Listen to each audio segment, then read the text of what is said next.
Crise de 1907. Premières escarmouches sur la législation de la Fed. En 1903, Paul rédigea un programme d'action sur la façon de présenter aux États-Unis l'expérience avancée de la Banque centrale en Europe, puis il l'envoya à Jacob Schiff. Ce document fut ensuite transféré à James Tillman, PDG de la National City Bank, la future Citibank de New York, et au cercle des banquiers de la ville. Tout ce petit monde trouva l'idée de Paul très claire et eut le sentiment d'entrevoir tout à coup la solution. Dans l'histoire des États-Unis, de nombreuses forces au sein du gouvernement et de la population ont toujours combattu en commun l'idée d'une banque centrale privée.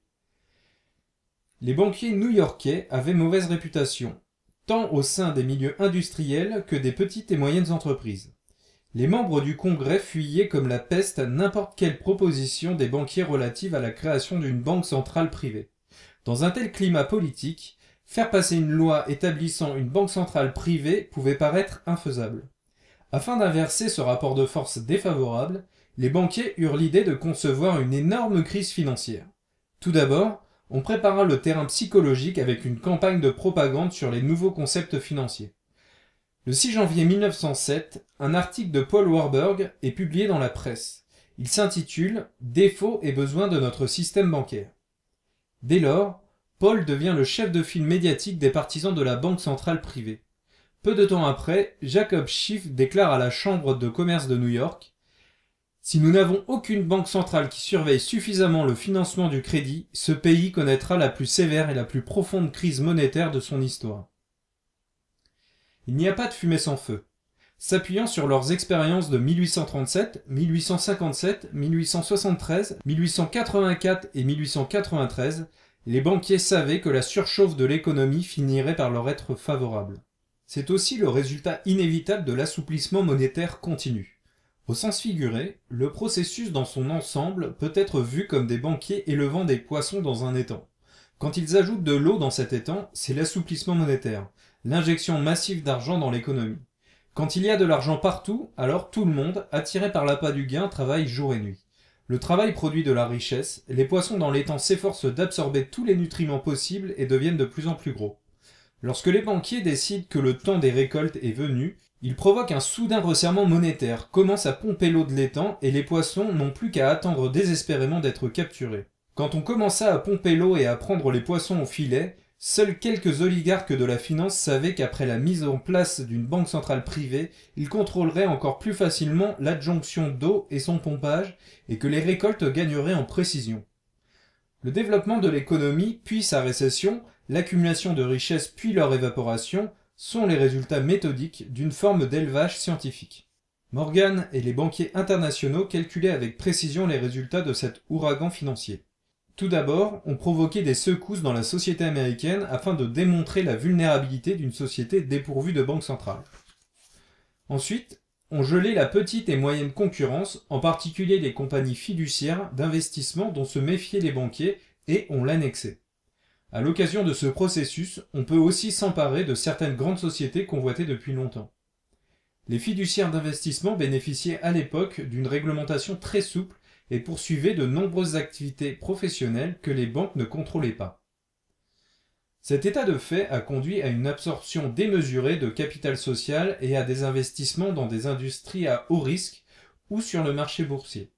Quand la crise éclate en octobre 1907, environ la moitié des prêts bancaires ont été investis par les sociétés de crédit et d'investissement, en bourse ou dans des obligations à haut risque à rendement élevé. L'ensemble du marché financier était tombé dans un état d'extrême spéculation.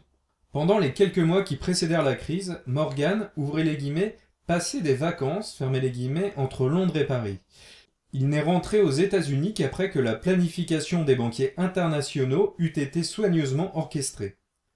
Une rumeur se répand alors à New York selon laquelle le Knickerbocker Trust, la troisième plus grande compagnie fiduciaire, est en faillite et que cela risque de toucher tous les New-Yorkais. Terrifiés, les gens font la queue toute la nuit devant les sociétés fiduciaires pour retirer leurs dépôts. Les banques exigent alors un remboursement immédiat. Les sociétés, pressées des deux côtés, accordent des prêts sur marge assortis d'intérêts qui atteignent 150%. Le 24 octobre, les transactions boursières sont quasiment à l'arrêt. Morgan fait alors son apparition en arborant l'image du sauveur. Quand le président de la bourse de New York se rend, la voix tremblante, au bureau de Morgan pour lui demander de l'aide, ce dernier lui répond que si l'on ne peut réunir 25 millions de dollars avant 15 heures, au moins 150 courtiers feront faillite et l'on n'aura d'autre choix que de fermer la bourse. À 14 heures, Morgan convoque en urgence les banquiers et, en 16 minutes, ceux-ci parviennent à lever assez d'argent. Morgan envoya quelqu'un à la bourse pour dire que le taux d'intérêt sur ce prêt était fixé à 10%. La bourse l'acclame. En l'espace d'une journée, les fonds de secours sont épuisés et les taux d'intérêt flambent. 8 banques et sociétés fiduciaires doivent fermer. Morgan demande la délivrance de billets en tant que monnaie temporaire pour faire face à la pénurie. Le samedi 2 novembre, Morgan met en application son plan mûrement prémédité pour sauver la société Moore & Schley qui se trouve dans une situation critique. Plombée par une dette de 25 millions de dollars, elle est proche de l'effondrement. Mais elle est aussi la principale créancière de la Tennessee Coal and Iron Company et, si jamais elle faisait faillite, la bourse s'effondrerait et les conséquences seraient catastrophiques. Morgan convia les plus grands noms des cercles financiers de New York à se réunir dans sa bibliothèque. Les banquiers commerciaux sont installés dans la chambre Est tandis que les dirigeants de la société fiduciaire sont réunis dans la chambre Ouest. Les financiers, dans un état de grande anxiété, attendent impatiemment les propositions de Morgan. Celui-ci est bien conscient des ressources minières, fer et charbon que possède la Tennessee Coal and Iron Company au Tennessee, en Alabama et en Géorgie. Sa prise de contrôle renforcerait assurément le monopole de l'entreprise Morgan, l'US Steel Corporation. Mais, sous la contrainte de la loi antitrust, Morgan ne pouvait, jusqu'à maintenant, en saisir l'occasion. Cependant, la crise va créer une rare opportunité de fusion. Morgan pose alors ses conditions. Les sociétés fiduciaires doivent réunir 25 millions de dollars pour éviter l'effondrement et ainsi sauver la société Moore & Schley et l'ensemble de l'industrie fiduciaire. Seconde condition, l'US Steel Corporation va racheter les créances de la Tennessee Coal and Iron Company. L'anxiété, l'irritabilité, la pression de la faillite et l'extrême fatigue conduisent les présidents des sociétés fiduciaires à s'en remettre à Morgan. Après avoir mis la main sur la Tennessee Coal and Iron Company, Morgan, riant aux éclats, n'a plus qu'un dernier obstacle à franchir. Le président Theodore Roosevelt, qui est farouchement opposé au monopole. Le dimanche 3 novembre au soir, Morgan envoie quelques messagers à Washington afin d'obtenir l'approbation du président avant l'ouverture de la bourse le lundi matin. La panique provoque la fermeture de nombreuses entreprises. La colère des dizaines de milliers de personnes qui ont vu s'évanouir du jour au lendemain toute une vie d'économie provoque une énorme crise de régime. Roosevelt ne peut que recourir à Morgan pour stabiliser la situation générale et il se retrouve obligé de signer l'accord au dernier moment. La bourse ouvre dans 5 minutes. Elle repart à la hausse juste après la nouvelle.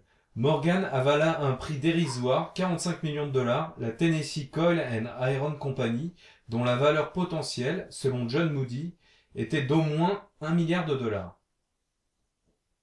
Comme d'habitude, le déclenchement de la crise financière était prémédité depuis longtemps et un nouvel édifice financier éblouissant apparut sur les ruines de la banqueroute. De l'étalon or à la monnaie fiduciaire, changement de paradigme dans le monde bancaire. À la fin du XIXe siècle, les banquiers internationaux ont fait un grand bond en avant dans leur connaissance des mécanismes de l'argent. À l'origine, le mode opératoire de la Banque d'Angleterre consistait à se baser sur la dette publique pour émettre de la monnaie, réaliser les emprunts du gouvernement, émettre et émettre encore de la monnaie, s'assurer que la dette ne cesse d'augmenter et, avec elle, les énormes profits des banquiers. Avec le système de l'étalon or, les banquiers contraient fermement l'inflation, car toute dévaluation attaquait directement les revenus générés par les intérêts.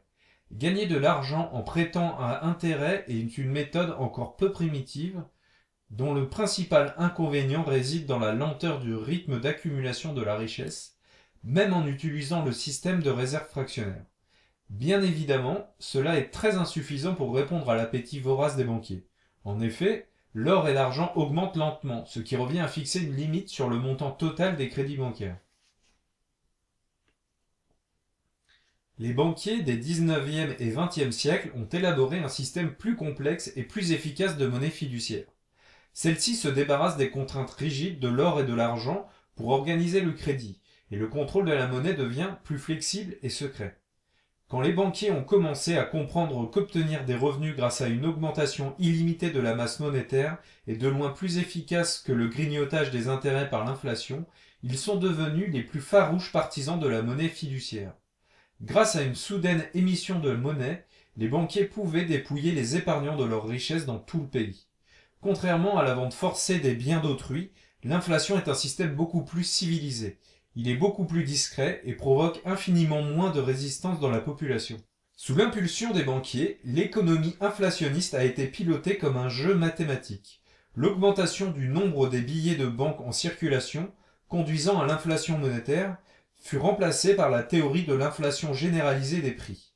À cette époque, en plus du système des réserves fractionnaires, les banquiers disposaient ainsi d'un nouvel outil pour s'enrichir, l'inflation. Dès lors, les banquiers changèrent radicalement de discours et, de défenseurs acharnés de l'étalon or, ils se transformèrent en ses pourfendeurs. Keynes l'a clairement exprimé. En utilisant cette méthode, le gouvernement peut secrètement et imperceptiblement confisquer les biens du peuple.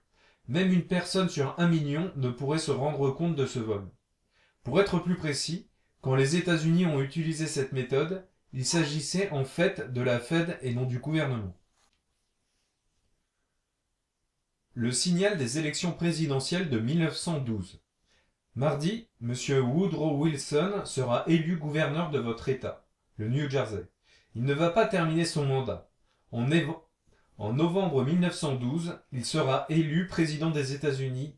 En mars 1917, il sera réélu. Il sera l'un des plus grands présidents de l'histoire des États-Unis. Ceci est un extrait du discours du rabbin Wise dans le New Jersey en 1910. Le rabbin Wise, qui allait devenir un proche du président Wilson, a prédit précisément et avec 2 ans d'avance, et même 6, le résultat de l'élection présidentielle. Ce n'est pas qu'il possédât une boule de cristal, mais bien plutôt le résultat d'une planification des banquiers. Contrairement à ce que les banquiers internationaux avaient envisagé, la crise bancaire de 1907 a profondément choqué la société américaine. La population était en colère contre les sociétés fiduciaires et craignait l'oligarchie financière de Washington. Une vague de contestation politique contre leur monopole a déferlé dans le pays.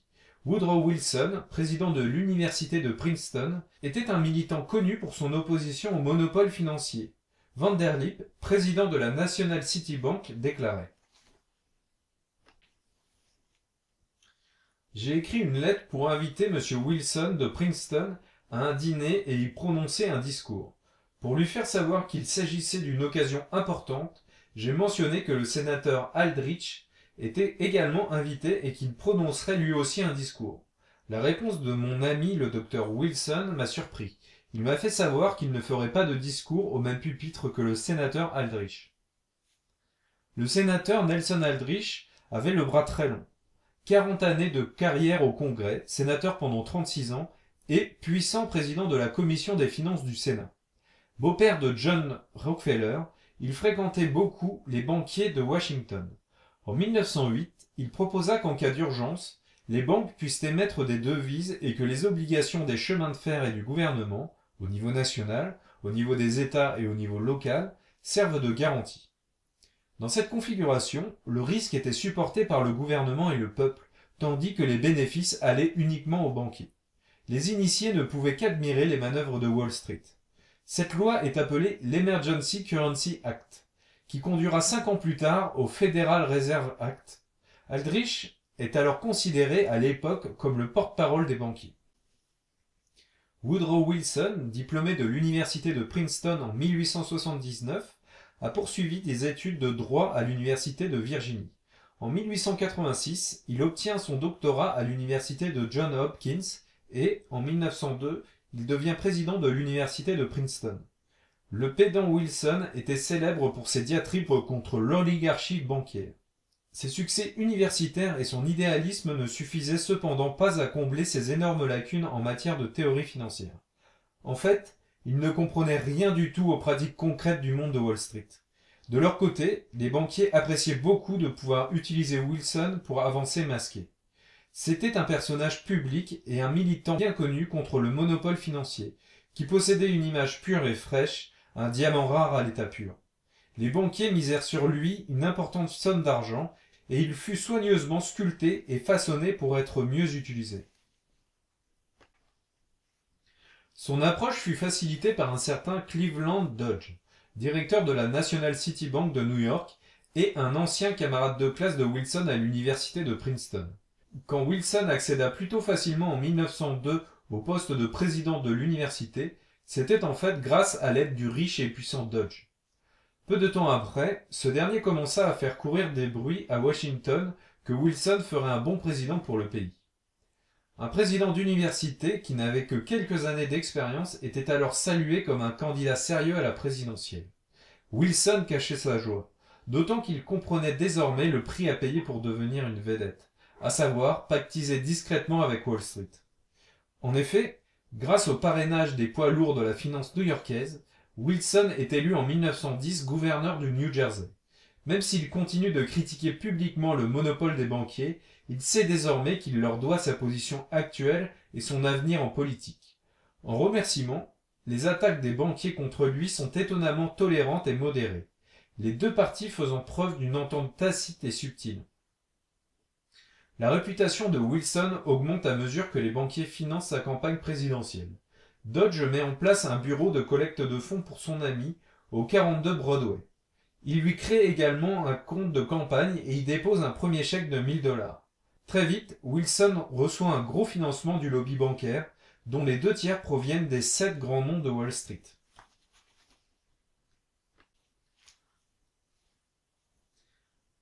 Après avoir été nommé candidat, il a du mal à calmer son excitation et, dans une lettre à Dodge, il écrit « Ma joie est indicible ». Dès lors, il se retrouve entièrement entre les mains des banquiers. Candidat démocrate, sur ses épaules reposent les grands espoirs du parti, qui n'a plus accédé à la présidence depuis de nombreuses années et dont la soif de pouvoir est aussi forte que celle de Wilson. Le concurrent de Wilson est le président sortant William Taft, qui est à l'époque beaucoup plus connu, ce qui lui confère un avantage indéniable. Quand Taft, très imbu de lui-même et ne doutant pas d'être réélu, refuse de donner son feu vert au projet de loi d'Aldrich, un événement étrange et inédit se produit. Theodore Roosevelt, le prédécesseur républicain de Taft, revient sur le devant de la scène et décide de se représenter au présidentiel en créant un troisième parti. Pour Taft, que Roosevelt en personne avait choisi comme successeur, c'est une très mauvaise nouvelle. En effet, Roosevelt s'était construit une solide réputation dans le public grâce à sa politique contre les monopoles, notamment par le démantèlement de la Northern Securities. Sa réapparition soudaine sur le devant de la scène plongea Taft dans un embarras profond. En effet, les 3 candidats avaient le soutien des banquiers, mais ceux-ci favorisaient secrètement Wilson. Outre les manigances de Wall Street, Roosevelt infligea au passage de lourdes pertes à Taft. Un boulevard s'ouvrait devant Wilson, qui gagna les élections sans encombre, tout comme lors des présidentielles en 1992, lorsque Ross Perot arracha un grand nombre de voix à Bush Senior et assura la victoire à Bill Clinton. Le plan B. Les géants de la banque avaient conçu des plans très secrets à Jekyll Island. Dotés d'un instinct professionnel hors pair, ils avaient préparé en fait 2 plans. Le premier était celui dont le sénateur Aldrich avait la charge. Il fallait feinter et attirer la puissance de l'opposition. Le parti républicain était partisan du plan d'Aldrich. L'autre plan fut appelé le plan B, qui s'avéra être la véritable direction qui serait prise. Il s'agissait du futur Federal Reserve Act, principale force motrice du Parti démocrate. En fait, il n'y avait pas de différence essentielle entre les 2 plans. Seule la formulation donnait l'illusion d'une divergence. L'élection présidentielle tournait autour des objectifs de ce noyau de personnes et d'élargissement de leur influence. Les relations qu'Aldrich entretenait avec Wall Street étaient bien connues, ce qui ne plaisait évidemment guère à la population. Toutes les réformes que le sénateur cherchait à entreprendre seraient vouées à l'échec. Par ailleurs, le Parti démocrate, éloigné du pouvoir depuis de nombreuses années, critiquait vertement le monopole financier. Si l'on ajoute à cela l'image de renouveau portée par Wilson, le Federal Reserve Act avait plus de chances de se faire accepter en étant porté par les démocrates.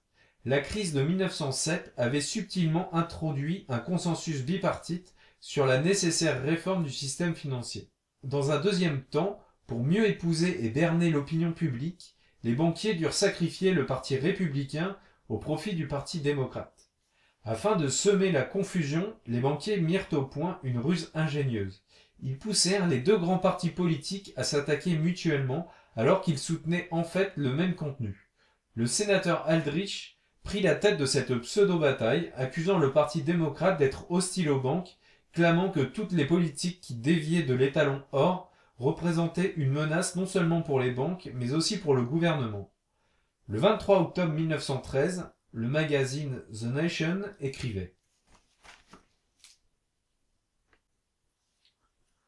Monsieur Aldrich s'est emporté sur l'émission par le gouvernement de monnaie ne reposant pas sur l'or, mais bien que ce fût précisément son projet avec l'Emergency Currency Act voté en 1908, il savait aussi précisément que le gouvernement n'avait rien à voir avec l'émission de la monnaie et que c'était la commission de la Réserve fédérale qui la contrôlait. L'accusation du Parti démocrate contre le projet d'Aldrich influença l'opinion publique qui se mit à penser que le sénateur soutenait les intérêts des banquiers et du monopole financier, quand la proposition de réserve fédérale des démocrates cherchait au contraire à briser ce monopole. Le Parti démocrate parvint à faire passer l'idée d'une banque centrale décentralisée dans des régions distinctes, au pouvoir séparé, avec nomination par le président, approbation du Congrès et un rôle limité concédé aux banques, dont les interactions se borneraient à faire part de leur expertise. Wilson ne comprenait rien à la finance, croyait probablement que cette proposition briserait le monopole financier de Wall Street. Grâce aux accusations et à l'opposition mise en scène contre Aldrich, Vanderlip et Wall Street, le Federal Reserve Act du Parti démocrate gagna les faveurs du public, faisant semblant de suivre un chemin spécifique mais poursuivant une autre voie en secret. Le stratagème déployé parvint à faire croire à la population au miracle.